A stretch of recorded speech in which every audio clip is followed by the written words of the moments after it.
Bok. Ay, Bok. Ba napakaliit naman ng bahay mong pinapagawa. Hindi pa nilaki-lakihan at ng medyo... Abay, CR lang ng bahay ko. Bukay na.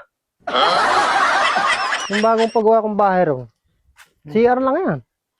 CR lang. Oo, kaya dapat... Abay, pagka nga bukay sumi-CR ako. Hanggang tanghali ko lalakad bago ako makarating do CR. Ganun kaluwang yung bahay ko na yun, Bok.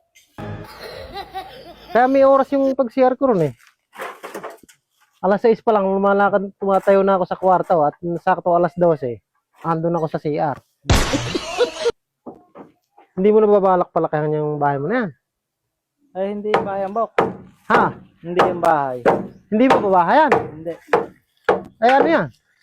Totohanan, Bok. Ito, hindi naman sa pagyayabang. Oo. Ito yung pinagawa ko na to. Kulungan lang ng kalapati yan. Naku po, bahay ng kalapatay. May sumadjad kasi nung isang madaling araw na kalapati sa amin. Ngayon, naawa ko. At walang bahay. Ura-urada kong pinagawa ito, inubusan kong 300,000. Ayaw, di ma! Dito ko ikukulong yung kalapati na yon.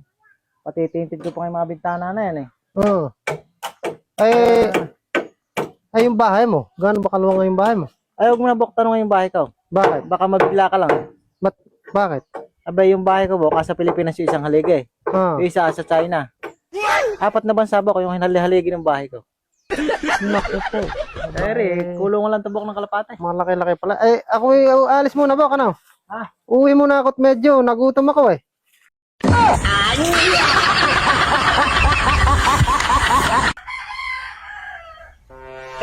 Walang hiyang manok na ito Bok! Ano? Naghihimas ka rin ng manok Aba, Ha? ako ngayon nasusuray. Balak-balak na ito ibenta Pumunta ako rito kako magbitaw kita Bitaw? Ma-training ka ako yung manok ko Medyo matagal-tagal na hindi na ilalaban Nakaw, wag mo nang pangarapin, Bok, yung bitaw. Bakit? Oo. Baka hindi mo alam ang ginawa ng manok na ito kagabay. Paano, abay, bitaw lang naman. Ay, baka mapatay lang yan. Ha? Baka mapatay lang yan. Magbibitaw lang, mapapatay yung, mukha yatang minamaliit mo ate kalidad ng manok na rin. Ha? Abay, kaya nga Siguradong mapapatay lang na yan. Abay, baka hindi mo alam ang kalidad ng manok na ito. Nakakasampung panalo na ito. Abay, yung huling nakalaban na ito. Akalaan mong hanggang tanghaling pinapaluan. Kinakasatan hanggang tanghali. Abay, nung binitawan nga ay tinumis Naku po, yung kalaban. Ilalagay lang sa kaldero. Sasangka pa na lang. Tunumis. Hihanap mo natin ng benta. Bakit? Kahit pinapakiusap ko, kahit 500, ibebenta ko na. Ba't ibebenta mo nailaban mo na ba yan? Abay, hindi pa. Ba't ibebenta mo? Napasama Bakit? Bibili ko lang kasi ng kalabaw na bawpalaw. Bumili ka bang kalabaw? Bumili ako ng isang araw ng kalabaw. Yung nakita ko nagdaan ka sa bahay namin. Yung mapagandang lahi. Ano ba yung gatasan? Gatasan yun Sinuga ko rin sa likod bahay namin. Itong lintik na to, nakatali doon sa may likod bahay. Aba, naabot?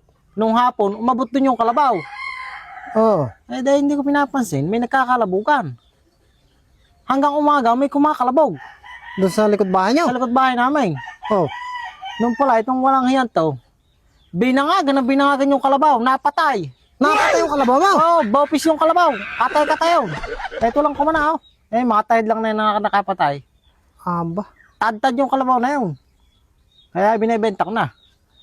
Masyado naman pala yung ako dumayo lang para makapagbitaw Anja!